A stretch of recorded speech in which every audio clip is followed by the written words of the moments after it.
Now to developing 2016 news and a right-wing spending spree on a scale never before seen. Today we're learning the political network overseen by the conservative billionaire Koch brothers will have a budget of $889 million. The New York Times calls it, quote, an unparalleled effort by coordinated outside groups to shape a presidential election. It's a stunning amount of money. And today, one potential recipient made news. A political ally of the Kochs, Wisconsin Governor Scott Walker, officially launching a political committee. And yet, despite the big money, conservatives are still searching for a winning candidate. Walker was just one of a host of GOP hopefuls in Iowa this weekend. Notably, no Jeb Bush and no Mitt Romney. But Sarah Palin was there, still grabbing headlines with a speech even some on the right say was incoherent. It must change. Things must change for this our government. Look at it. It isn't too big to fail. It's too big to succeed.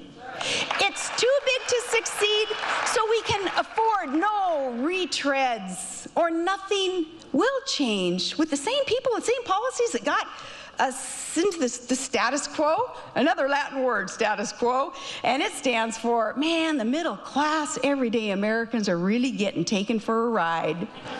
That's status quo. And GOP leaders, by the way, you know, the man can only ride you when your back is bent, so strengthen it. Then the man can't ride you. American won't be taken for a ride because so much is at stake. And we can't afford politicians playing games like nothing more is at stake than, oh, maybe just the next standing of theirs in the next election. Right. Joining me now are Jason Johnson and Margie Omero. Thanks for being here tonight. Good evening, Glad to be here, Rev. Jason, we're going to get back to Sarah Palin in a moment, but first, nearly $900 million from the Koch brothers. I should mention we contacted the Kochs for comment, but have yet to hear from them. We've not heard from them. But what does it buy, and will it work in 2016? It pretty much buys the election. And here's why this is important, Rev. If you look at the 2012 presidential election year, all 33 Senate races spent less than $300 million. So they have, right now, in 2015, they have committed to spending more money than was spent to pretty much control Congress. If this is not the line in the sand, if this is not the canary in the mine for Republicans and Democrats to get together and say, we have to do something about campaign finance reform. If we've got people who are willing to buy an election, not start their own party. If they want to start their own party, it will be fine. But people are willing to buy influence in elections. The two parties have got to get together and do something about campaign finance reform. This is horrible news for the future of this country. You know, Margie, continuing along that line, let's put this in context. Remember that then Senator Obama's 2008 campaign raised $819 million when adjusted for inflation. The Koch brothers' political network will spend $889 million alone. That has nothing to do with what the GOP and others campaign raised. I mean, how can Democrats respond to this? What needs to happen? I mean, well, the first thing is, I don't know who the Koch brothers are fooling by putting a number out like 889. I mean, it sounds more like a bid on The Price is Right. Why not just come out and say, we're going to spend $1 billion? I mean, they're not fooling anybody with that number. I think it's important to remember that, what's $1 million or two among friends? Right. But go ahead. Exactly. I think the thing to remember is it certainly buys access. You had a lot of presidential candidates coming to visit them this past weekend. It helps drive the agenda where you have candidates who really need to stand up for the Koch brothers and others like them. Here's what it doesn't buy. It doesn't buy that connection to real voters. I mean, the Koch brothers spent half that last time in the last presidential election. They weren't successful in getting their candidate in the White House.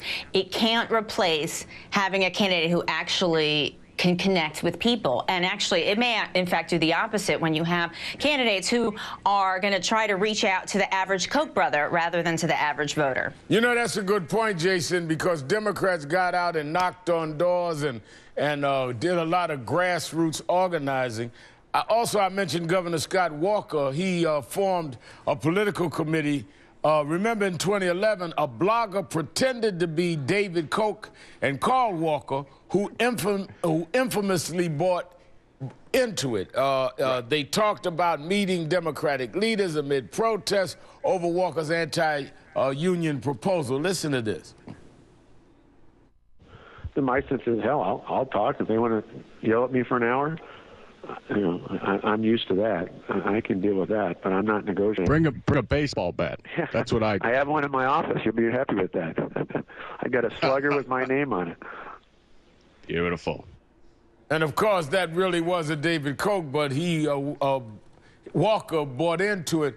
But is it just a coincidence he's announcing this today? And is it by chance a lot of that money will go to push Scott Walker, who fought labor and unions in his home state? Oh, most definitely. Look, Scott Walker is going to tap dance for wherever the money comes from. You got to look at, if you look at what's, say, happening in his state right now, he just said he's going to cut $300 million from colleges in Wisconsin, but wants to give $220 million of taxpayer money for the Milwaukee Bucks, who won't make the playoffs. You know, Scott Walker is beholden to whoever's going to give him the most cash in his coffers for 2016. But I'll tell you this, and I think this is really important to remember for 2016. Yes, it requires getting into people's hearts and minds to win an election, but we're not just talking about the presidency.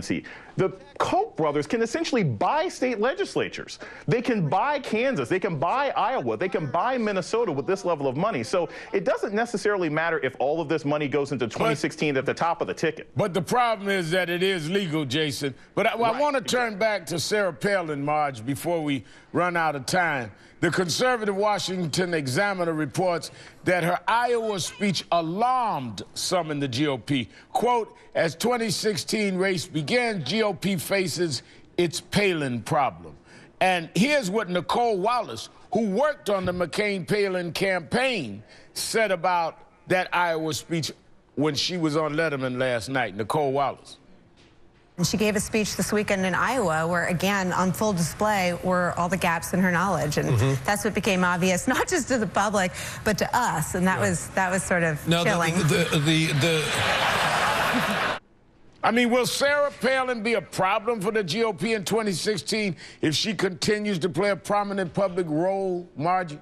Absolutely. I mean, her speech, it was like taking a bag of Scrabble tiles and sort of shaking it up and just sort of pulling letters out and hoping you get a word. I mean, that was what her speech looked like. And the more coverage she gets for anything she does, saying she's thinking of running for president, giving a speech, not giving a speech, giving a good speech, it just takes away space that could be devoted to, you know, substantial, well-respected candidates on the right who are looking to make inroads with their party and also, importantly, reach out to general election voters. And they're not going to get as much time because we're going to spend more time talking about Sarah Palin. In that respect, she does real damage to the party. Well, she gets a lot of attention, no doubt about that. Jason Johnson and Margie Omero, thank you both for your time tonight. Thank you. Thank you.